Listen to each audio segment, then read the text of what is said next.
তাই 2026 সাল আসছে, জোটে লড়াই হতে পারে, জোটে লড়াই হতে পারে, একা একা লড়াই হতে পারে। তবে আমরা চাইছি বিজেপি তৃণমূলের মধ্যে জোট করে লড়াই করতে, যাতে বিজেপি তৃণমূলকে সহজেই হারাতে পারি, বিজেপি তৃণমূলকে বাংলা থেকে শূন্য করতে পারি। সেই জন্য জোটের চেষ্টা আমরা করছি। এবার বাকি রাজনৈতিক দলগুলো যদি জোটকে মান্যতা দিয়ে, জোটকে সম্মান দিয়ে, আইএসএফ এর প্রস্তাবকে সম্মান দিয়ে এগিয়ে আসে, তাহলে জোট করে লড়াই করব, অন্যথায় বসে থাকতে পারবো না। বিজেপি তৃণমূলের বিরুদ্ধে আমরা একাই প্রয়োজনে লড়াই করব, কিন্তু আমার ইচ্ছা একসাথে লড়াই করব। যদি তারা চুপ করে বসে থাকে, আমরা চুপ করে বসে থাকতে পারবো না। দলিতের জন্য, আদিবাসীর জন্য, হিন্দুর জন্য, মুসলমানের জন্য, ছাত্রের জন্য, যুবকের জন্য, নারীর জন্য, পুরুষের জন্য, শিক্ষা প্রতিষ্ঠানের জন্য, হসপিটালের জন্য, কৃষকের জন্য, এক কথায় নাগরিককে বাঁচানোর জন্য, নাগরিক অধিকার ফিরে পাওয়ার জন্য প্রয়োজনে দায়িত্ব একার কাঁধে তুলে নেব আমরা। খামচিহ্ন দায়িত্ব তুলে নেবে বিজেপি এবং তৃণমূলকে বাংলা থেকে নিশ্চিহ্ন করবে। আজকে আপনারা বলুন, যদি নওশাদ সিদ্দিকীর সাথে আরো 10টা নওশাদ সিদ্দিকী বিধানসভায় থাকতো, এতক্ষণ অসীম সরকারকে অ্যারেস্ট করে জেলের মধ্যে দিয়ে দিত। কি ভুল কাজ করেছেন আপনারা বুঝতে পারছেন তো? কারো ফাঁদে পা দেওয়ার দরকার নাই। 2026 সাল আসছে, কুলফি বিধানসভা থেকে নওশাদ সিদ্দিকীর পাশে দাঁড়িয়ে থেকে লড়াই করার মতো একজনকে পাঠাতে হবে। আমি একটা কথা বলে শেষ করছি, হিন্দু, মুসলমান, দলিত, আদিবাসী, আমি হিন্দু, আমার জন্য হিন্দু বিধায়ককে পাঠালে লাভ হবে।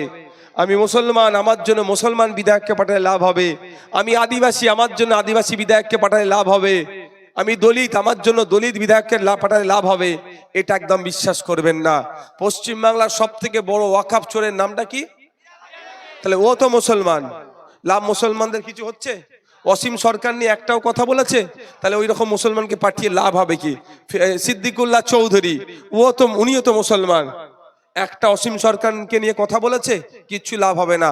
18 জন বিধায়ক আছেন দলিত আদিবাসী সমাজ থেকে। আদিবাসীদের কথা নওশাদ সিদ্দিকীকেই বলতে হচ্ছে।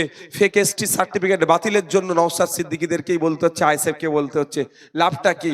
68 জন বিধায়ক আছে দলিত সমাজ থেকে, শিডিউল কাস্ট সমাজ থেকে। তারা একবারের জন্য চিৎকার করছে কি যে আপনার ফেক এসটি সার্টিফিকেট বাতিল করতে হবে? সেই খামচিহ্ন সেই নওশাদ সিদ্দিকীকেই বলতে হচ্ছে। তাই আমার বলার বক্তব্য এখানে, হিন্দু, মুসলমান, দলিত, আদিবাসী দেখে ভোট দিয়ে লাভ হবে না।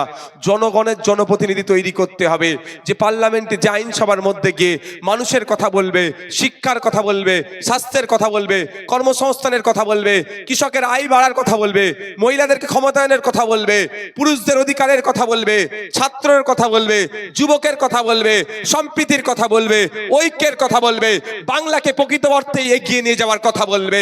সেই রকম মানুষকে আমাকে ভোট দিয়ে বিধানসভায় পাঠাতে হবে। ধর্মের নামে ভোট চাইতে আসলে তাদেরকে প্রত্যাখ্যান করুন। আজ পর্যন্ত পৃথিবীর ইতিহাস দেখুন, যতজন ধর্মের নামে ভোট চেয়েছে তারা সেই ধর্মের মানুষকে উপকার করতে পারেনি, বরঞ্চ তারা ক্ষমতার মসনদে গিয়ে তাদেরকে অপমান করেছে। আজকে 2014 সালে বলেছে হিন্দু খাত্রে মেয়ে বলে ক্ষমতায় আসলো, আমার পাড়ার হিন্দুর উপকার হয়নি। অমিত শাহ ছেলের বিজনেসে 14,000 গুণ বেড়েছে। এখানে 2011 সালের আগে মুসলমানরা শিক্ষায়, স্বাস্থ্যে, কর্মসংস্থানে পিছিয়ে আছে। সাচার কমিটির সুপারিশগুলো দেখিয়ে বলেছিল ক্ষমতায় আসলে মুসলমানদের শিক্ষায় এগিয়ে নিয়ে যাব, চাকরিতে এগিয়ে নিয়ে যাব। আজকের দিনে দেখুন 2011 সালের আগে 100 জন সরকারি চাকরি করলে 3 থেকে 4 জন মুসলমানকে খুঁজে পেত। আর 11 সালের আগে বলেছিল মুসলমানদের চাকরির দুরবস্থা, ক্ষমতায় আসলে মুসলমানদের চাকরি বেড়ে যাবে। আর আজকের ডেটে দেখুন 100 জন সরকারি চাকরি করলে একজন মুসলমানকে খুঁজে পাওয়া যাচ্ছে না, কিন্তু ধর্মের নামে ভোট চেয়েছিল। তাই আপনাদের বলার বক্তব্য এটাই, ধর্মের নামে, বর্ণের নামে, জাতের নামে ভোট চাইলে দেবেন না। মানুষের প্রকৃত উন্নয়নের জন্য, বাংলাকে এগিয়ে নিয়ে যাওয়ার জন্য যে ভোট চাইবে তাকেই আপনারা ভোটটা দেবেন। যদি আপনারা 2026 সালে পশ্চিমবাংলার দায়িত্ব আমাদের হাতে দেন, আমি আপনাদের এখানে কথা দিয়ে যাচ্ছি, প্রত্যেকটা বাড়ি থেকে ওয়ান ফ্যামিলি ওয়ান জবের ব্যবস্থা আমরা করব। বাড়ি পিছু একজনের চাকরি, বাড়ি পিছু একজনের চাকরির ব্যবস্থা করব। সে জায়গা আছে ভাই, যদি আপনারা সুযোগ দেন। সকলে ভালো থাকবেন। আস্তে আস্তে আপনার কাছে আচ্ছা, মনে আছে 21শে জানুয়ারির কথা? হ্যাঁ, সব যেতে হবে তো? মায়েরা গতবারে যান না আপনারা, এবারে আপনাদেরকে যেতে হবে। মা, একদম 21শে জানুয়ারি সকাল সকাল পৌঁছে যাবে 10টার মধ্যে কলকাতাতে, একদম 21শে জানুয়ারি। সব মাথায় আছে তো 21শে জানুয়ারি? হ্যাঁ, ভালো থাকবেন, সুস্থ থাকবেন, রাজনৈতিক হিংসাতে জড়াবেন না। পুলিশ প্রশাসনের বন্ধুদেরকে তুই আমার সাথে এখন কি করে আমি সময় পাবে কি? আচ্ছা, এখানে একটা এরকম ভাবে হয় না, মালিক ভাই বলবে ওকে দিয়ে আমাকে একটা ভিডিও করাবে, সেখানে ওরা অ্যাকাউন্ট নাম্বারটা আমার সব দিয়ে দেবো, ওখানে হবে। হ্যাঁ, পুলিশ প্রশাসনকে সহযোগিতা করবেন, রাজনৈতিক হিংসায় জড়াবেন না, বাড়ির বাচ্চাগুলোকে উচ্চশিক্ষায় শিক্ষিত করবেন।